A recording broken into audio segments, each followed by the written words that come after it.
has expired. I'd have given you more time. I'm trying not to take more time over than you did. Thank you, Mr. Ennis. We now recognize the gentleman from Florida, number 1, Mr. Gaetz. Mr. Moore, does your Association of Technology Companies endorse the No AI Fraud Act? We have no position on it, and I don't know that I wouldn't characterize us as exclusively an association of technology companies. Is your group supportive or not supportive of the No Fakes Act? We have no position on it. Do you intend to take a position on either of those bills? We're examining it. So there seem to be two key features of the No AI Fraud Act. One is the transferability, which we've been discussing. The other is the liability. So these technology platforms that share deep fakes, Mr. Mason, do you think they should be liable for the harm that causes the creator? Definitely a complicated question. I think the liability lies across many layers. To me, it's people who utilize the technology inappropriately, it's people who distribute it, and it is also people who host it. Well, right now, they have no liability for that. I understand and that. you've endorsed the bill that would impose that liability. So you support that, right? Yes. And Mr. Moore, your association, how do you think about liability for the entities that do the harms Mr. Mason described? I think there's at least two issues in there. One is the liability of the person who creates it. The offending Mine's work in about the first publication. My question directly relates to the provisions of the bill that create liability if you disseminate and produce and publish these deep fakes. So the problem that I think we would be looking at as we examine this is that when regulating in this space, it's very important to focus on the particular harm that Congress is looking to prevent. When we talk about rights of identity, there are, in general, what it does is it lumps together a bunch of different harms. There is the commercial Mr. Moore, harm. I have very limited time. The question is, if someone disseminates deep fakes on their technology platform, is it your view that they should be liable or that they should not be liable for that?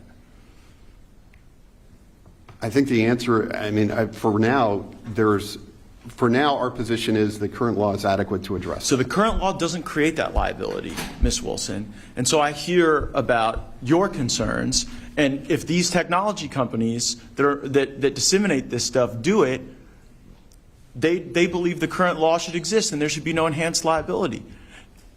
I look at what happened to Taylor Swift. She is the most famous person in the world. And so to me, it seems as though she's just the first wave in the set.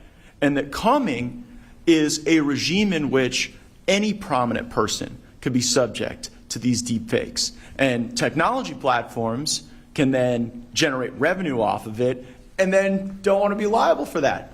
Does that strike you as fair? Absolutely not. And why?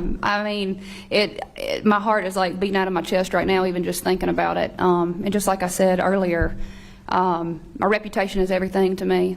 And well, what about speech, right? Because I just heard Mr. Moore in his testimony say that actually when these technologies do like what we saw with Johnny Cash and Barbie Girl, or perhaps even with Taylor Swift and the deepfake explicit videos, that could be First Amendment protected speech.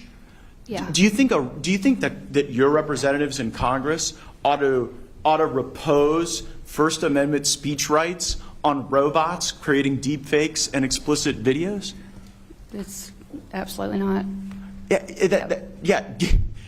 Robots should not be subject to free speech. I can't even believe I have to say that out loud. Mr. Mason, we've also talked about this transferability concept, and I want to push back a little bit at what I thought I heard Professor Rothman say. Like, why shouldn't a prominent person or any person have the right to sell their name, image, likeness? Like if tomorrow, I'm a prominent person, if tomorrow I wanted to sell my voice to a robot and let that robot say whatever in the world it wanted to say, and I wanted to take the money from that sale and go buy a sailboat and never turn on the internet again, why should I not have the right to do that? I believe you should. Right, and that's the bill you've supported creates this concept of ownership over your name, your image, your likeness, your voice. And maybe I'm just a country lawyer from North Florida, but the only way you own something is if you have the ability to enjoy the exclusive use of it and if you have the right to sell it. So if you can't sell your own voice, do you even really own it? And if you can't control the exclusive use of it, I don't know if you really own it. So I think this legislation is a good first step, and I think that the industry associations opposing it want to be able to avoid the liability, to be able to use the tech, and to be able to undermine the creative infrastructure that has allowed our country to flourish. I yield back. There wasn't a question at the end, was there? No, I asked my question.